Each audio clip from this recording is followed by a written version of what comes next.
For the invitation to speak here. What I'm going to talk about is more or less a random collection of things that I discovered or learned about or found out about from other people based on Sloane's work on integer sequences for so long. And it's a little bit of a personal history for me because my association began pretty early on compared to the publication of the book. Well, I guess I should turn this on. Now it's good. Okay, so this was my Christmas present in 1974. Do I need to use the microphone or can everybody hear me? Yeah. This was my Christmas present in 1974. I can't even remember how I had it on my list. Maybe it was mentioned in the Fibonacci Quarterly. Maybe it was mentioned in Martin Gardner's Mathematical Games column. But as soon as I heard about it, I thought, oh, this is obviously the book for me. And I told my parents, and of course they felt this was rather odd. But they were very indulgent, and in 1974, this arrived. And actually, Neil, he never did autograph it for me.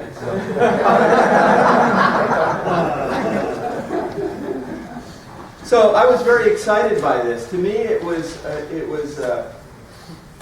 like a map to many, many undiscovered countries. And you could just open a page, and there would be numbers marching along, mysterious and sometimes symmetric and interesting and intriguing, and coded in this very bizarre code that you had to master by looking at the back of the book to figure out what ER132 meant. And then, of course, back then we didn't have the internet, so once you discovered what ER132 meant, you had to go to a mathematics library, which for me was the University of Pennsylvania. There on the weekends, or sometimes even on the weekdays, I would sit there and happily Xerox the articles and try to read them. And I failed over and over again to understand a lot of what was going on, but still it was so wonderful. Well, you know how J.D. Salinger writes in Catcher in the Rye that when you read a book, you wish the author were this terrific friend of yours so you could just call them up and chat with them? Well, when I got that book, I thought, wouldn't it be great if Neil Sloane were this terrific friend of mine and I could just call him up? So I wrote to him. I think it must have been December 26th. The reason why I think it had to be that is because I got a reply dated December 31st, which I still have. And he said, "Thank you for your very kind words about the book." So I must have said the same kind of thing that you might say to J.D. Salinger. And he gave me the supplement, which I still have. He didn't autograph that. And see, what I wrote him about was I said, I really loved your book, but how come it didn't have the continued fraction for E in it? And he said, because it's very dull. And I thought, oh. But then he said in response to public demand, it will go into the next supplement, which I don't think ever existed. Oh, there was a second supplement? Oh, okay. Anyway, so not only did he write back like within 3 or 4 days, but he was kind and happy to talk to me, which is very unusual, I think, to speak to some random 17-year-old writing you about the continued fraction for E. So thank you so much. And he continued. I won't show you all the other letters. We continued to correspond for a while, and I was contributing sequences and correcting some errors, and I wrote some multi-precision code, and it was just a huge adventure to me to be part of this labyrinth of mathematical worlds and explore them a little bit with somebody who is an expert. So it was a real thrill for me as a young person. Anyway, so what I want to do is just tell you about some of the weird sequences that I came across, and I'll mention a few open problems, and maybe some people will be sufficiently motivated to think about those open problems. Some of them have been open for a really long time, and it would be nice to know about them. So I'll start with this modified Engel expansion. So Calpizito, Knopfmacher, and Knopfmacher in 1990 paper, they studied expansions that look like this. So in case you just don't see the general term, it starts out with an integer, and then plus 1 over a1, and then a1 plus 1 times a2, and then a1 plus 1 times a2 plus 1 times a3, and so forth.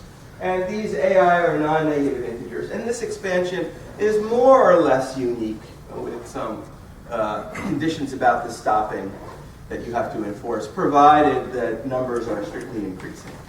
So when you try expanding some numbers, well, here's what happens when you try expanding 2 over 5. So when you do that, you get the following sequence: 2, 3, 7, 13, 97, 193, and so forth.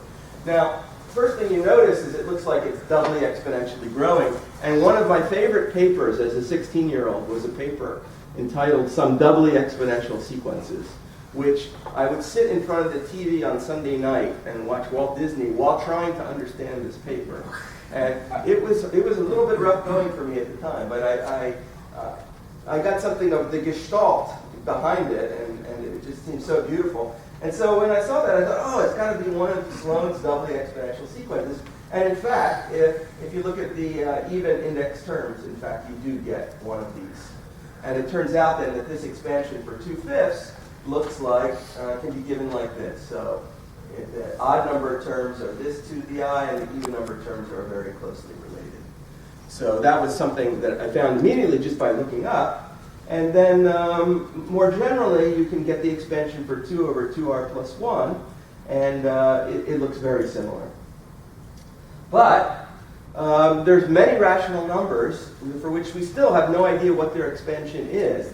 By that I mean some relatively simple rule giving the expansion. Obviously, the expansion itself gives a computable interpretation of the sequence, but something similar where you can say something about the growth rate. For example, is it doubly exponential? Is it just exponential? Whatever.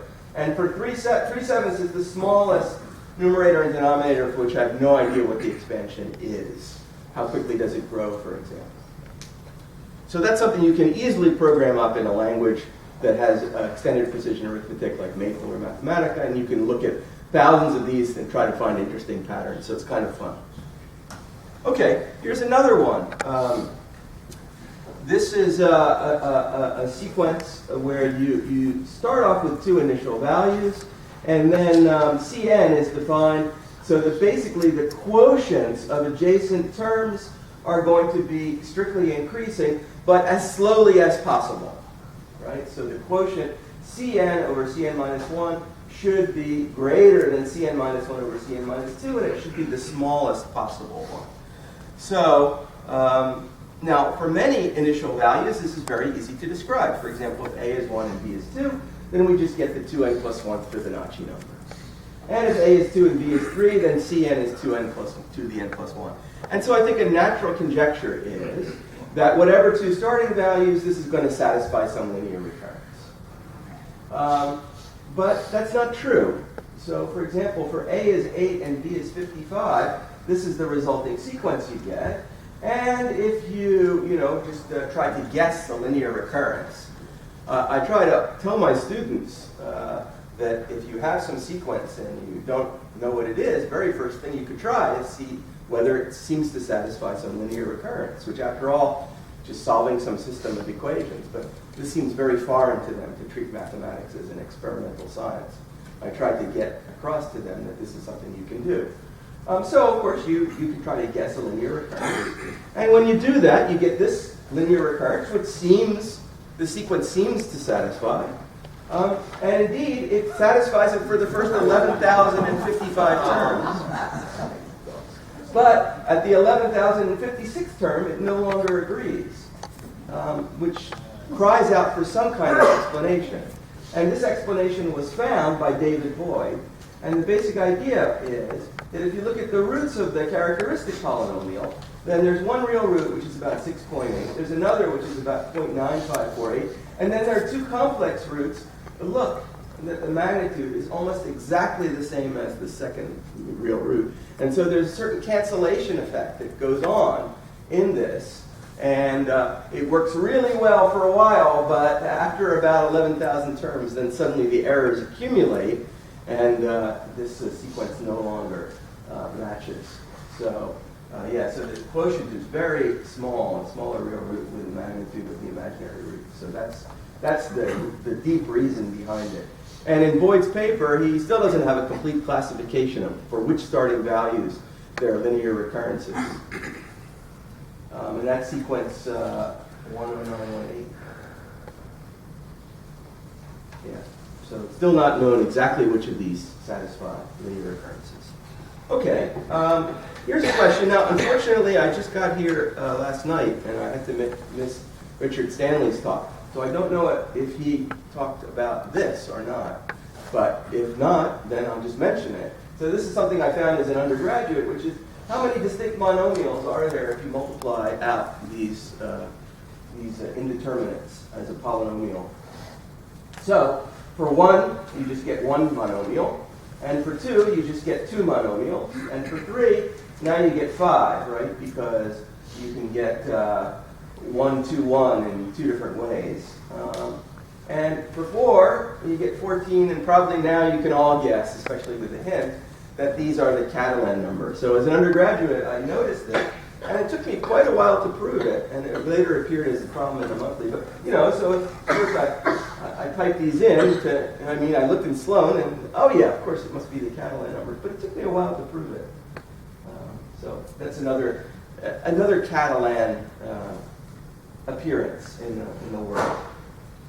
Okay, I'll talk a little bit about a subject that Eric has been working on, which is lexicographically least sequences, avoiding patterns. So what I have in mind is, for example, you might want to avoid squares. So by a square, I mean 2 consecutive blocks in a sequence that are exactly the same. So in English, the longest example I know is the word hotshots. H-O-T-S, H-O-T-S. So it's a square. 2 consecutive blocks that are the same. And now what I want to do is I want to try to make a sequence, an infinite sequence, that will avoid squares, but I'm going to do it in a greedy way, starting with 0. And by greedy, I mean I'm always going to pick the smallest number that I can that fulfills the criteria. So we first write down 0, and now you can't follow it with 0 because that would give the square 0, 0. So you have to write down 1, and then you write down 0, which is okay, and now you can't write down either 0 or 1 because both would make a square, so you write down 2, and you keep going. And what you get, and it's pretty easy to prove, is that this is the so-called ruler function, the 2-adic valuation of n for n greater than or equal to 1. So this is the lexicographically least integer sequence over the natural numbers that avoids squares. Well, now you could play the same game with other patterns besides squares. For example, you could try to avoid overlaps. Now, what's an overlap? An overlap is a pattern of the form AX, where A is a single letter and X is a possibly empty word. So if you think of AX followed by AX, that's a square, and then one more letter. So an overlap is like just slightly more than a square. An example in English is the word alfalfa. A-L-F, A-L-F-A. In French, entente. Another example. So we can try to avoid overlaps. Now when we do this, here are the first, 75 terms or so. So let's see what happens is 0, then 0 is okay, because that's not an overlap. Then the next one can't be 0, because that would be an overlap, so you have to put down 1, and so forth. And you keep doing this, and now here, at this point, you're stuck with 0, you're stuck with 1, so you have to write down 2, and 3 doesn't appear here. This question is, what the heck is this sequence? What is it? What's the rule? It doesn't seem to be as easy to describe as the example based on the 2-adic valuation.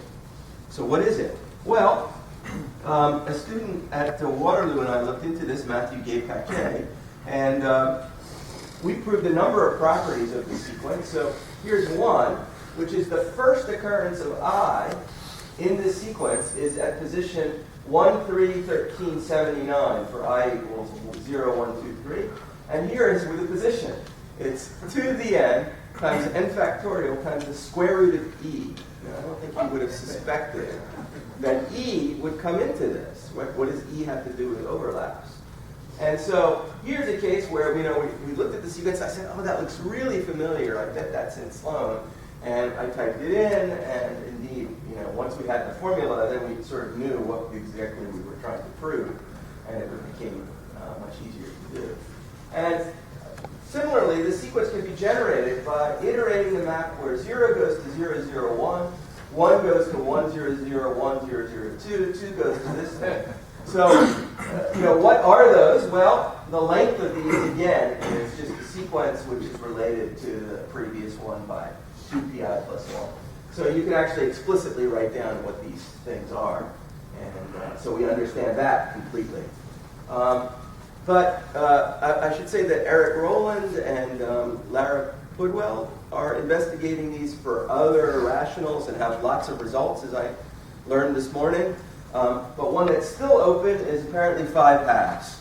If you want to avoid anything that's a 5/2 power, by that I mean a block followed by the same block followed by at least half the block again, then it seems to be that the lexicographically least sequence is over a finite alphabet. And indeed, we generated something like 1 million terms, and this is the case, but we had no proof. So that's another open problem. Okay, counting abelian squares. So here's another thing that came up. I was working with Bruce Richmond. So what's an abelian square? It's kind of like a square, except now we consider it in a more general sense. So it's where the first half is a permutation of the second. And I like this. The example reappeared because the first half reappears in the second half. So now you could try to count the number of such things, and there's a very simple proof of this. So suppose you have suppose you're doing it over alphabet 1 through K. Suppose there are I1s in the first half, so you choose the position of these 1s in the first half and the second half, and that can be done in n choose I squared ways. And now the remaining position, you have to fill in the K minus 1 symbols, and that's going to be abelian square. When you throw away the 1s, you're going to have an abelian square on the remaining letters, and therefore you get a formula for AK of n, and it's just this. Okay? And for a one-letter alphabet, well, there's only one abelian square of each length over of length 2n, over alphabet of size 1. And so for A2, we immediately get this formula. And now I can prove this famous identity just using abelian squares, which is a proof I never saw before. So you take a string of length 2n, you choose n positions in it, and if it falls in the first half, you make the item in that position a 1. Otherwise, if it falls in the second half, you make it a 2. And of the remaining ones, you do it the other way. You make it 2 if it falls in the first half, and 1 if it falls in the last half. And that's going to be a bijection between this 2n choose n and the abelian squares, and now the abelian squares are counted by that, as we already saw, so that proves that famous identity. Here's a project that I got involved with Jean-Paul Alouche in the 90s, and this is a class of sequences which are typically relatively easy to recognize. Once you recognize them, you can come up with various kinds of closed forms and know something about their asymptotic behavior. So in that sense, it's a little bit like linear recurrences or something like that. So the idea is you start with a sequence and you break it up into its odd and even index subsequences. And then you do that again with those sequences, and now you're looking at these. And then you do it again, and you just do this forever. And the set of all such sequences, I'm going to call the 2 decimation of the sequence, and in general, K decimation. Okay, well, if the K decimation is finitely generated, by that I mean there's a finite set of sequences such that this DK, this decimation, is a subset of the Z span of these finite set, then S is called K regular. And there are many examples in the OEIS and in other places of sequences of this form. So here's a very common example. Count the number of comparisons in merge sort. it's given by a recurrence of this form, and this turns out to be too regular. And here is showing the subsequences as linear combinations of smaller indexed pieces. So that suffices to show that this is too regular. And once you have that, then you can, for example, compute the nth term in polynomial time and things like this. It also turns out that there's a closed form. So typically sequences that are like too regular will look something like this. That is, it'll be some relatively simple function often of something having to do with the base 2 representation of the number n. So here, log floor of log 2n is basically the number of bits in the number. So you can see it has something to do with the base 2 representation. A few more examples. The famous sequence of Mallow's, the unique monotone sequence such that a of n is 2n. The proc sequence, the unique monotone sequence such that a of n is 3n. That's 3 regular. We showed that the lexicographically least monotone solution to a of n is dn is d regular. This is part of the sentence missing there. And Ksenia proved in a really amazing paper that the number of binary overlap keywords of length n is also too regular, which gives a pretty detailed formula for the number of such things. Now here's an open problem related to this. So suppose we define r of n to be the sum of 2I choose I for I between 0 and n. And now I look at the three-adic valuation of this. So this is f of n. Here are the first few values of f of n. So the exponent of the highest power of 3 dividing Rn plus 1. Okay, now, if you run, it's easy to write a program which tries to determine if something is k-regular. You just run it through and it tries to, it assumes that if identities hold for, let's say, the first 100 or 1,000 terms, they hold forever. And you can then deduce relations like this, or at least guess them. So when you do that, you get relations like this, and from this, you can get that the three-adic valuation of R of n is equal to the three-adic valuation of n squared times 2n choose n, which is not that easy to prove. Now, Don Zagier found an amazing proof using three-adic, well, amazing to me anyway, using three-adic analysis for this. And he showed that if you take the quotient of these two things, then three-adically, this is a function from z3 to minus 1 plus 3z3, and it has an evaluation at the negative integers. The sequence was originally due to Nicholas Strauss. I should have said that. Now here's the open problem. You can look at similar kinds of binomial coefficients, like this sum here. A of n is n choose k times n plus k choose k, summed between 0 and n, and you let d of n be the three-adic valuation. Then when you run this through a three-regular sequence recognizer, it produces these relations, at least conjecturally, which hold for like the first 10,000 terms. But as far as I know, nobody knows how to prove that. So that's an open problem. Is to try to prove these relations. So it turns out that a lot of these sequences in the OEIS are k-regular, and they're usually pretty easy to recognize. When Alush and I were first looking at this in the 90s, Neil was kind enough to send us an electronic version of the database for us to play with. And we ran it through our recognizer, and we found about 6% of the sequences at the time were either k-regular or probably. They were probably in the sense that we couldn't prove it. But, so that's a fairly substantial number. I don't know if that probably doesn't hold up for 250,000 sequences. But if it does, that would say, what, something like 15,000 of them are k-regular for some small k.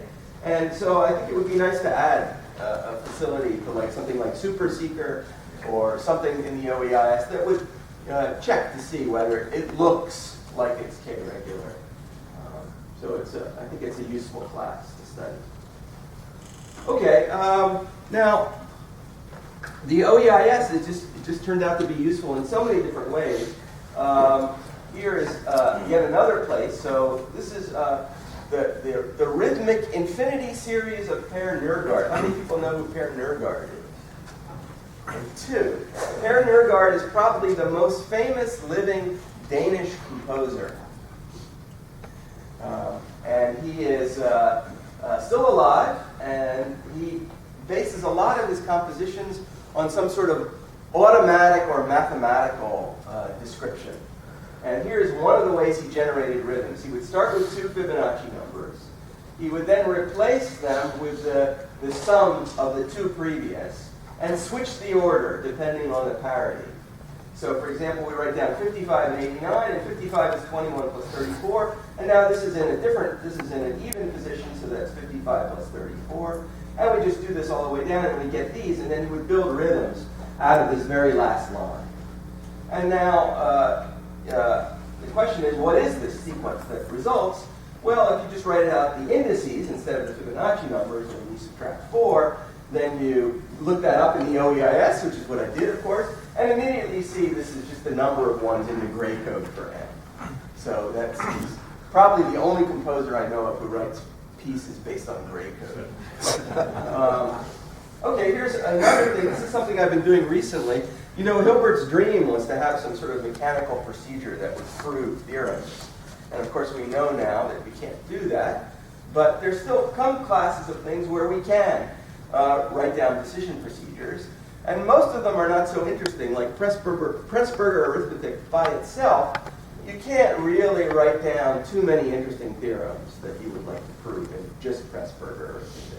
But if you augment Pressburger arithmetic with just a little bit more, then you suddenly get a fairly large class of theorems that have some interest, that people actually want to know. And then it turns out you can prove them purely mechanically. So lately what I've been doing is playing around with a prover written by my student Hamoun Mousavi. And we proved lots of cool results, lots of results that were already in the literature. We reproved purely mechanically, and we found many new results that nobody knew before. So just to mention a few things.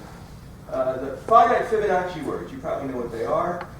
One definition is x0 is 0, x1 is 1, and xn is the concatenation of xn minus 1 with xn minus 2.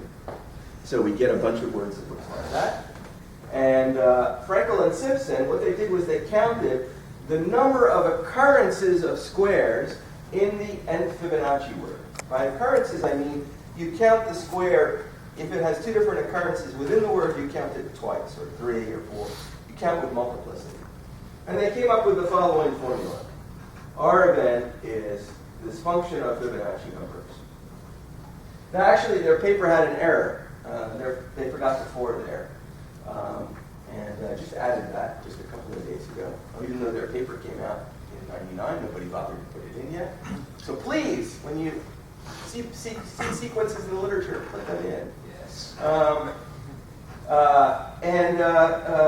The question is, you know, is this the kind of thing that you could do in some purely mechanical fashion? And the answer is, believe it or not, yes. So we have software that will take a predicate written in some logical language that asserts that there is a square beginning at position I of the nth Fibonacci word, and then it will count them and it will produce this formula.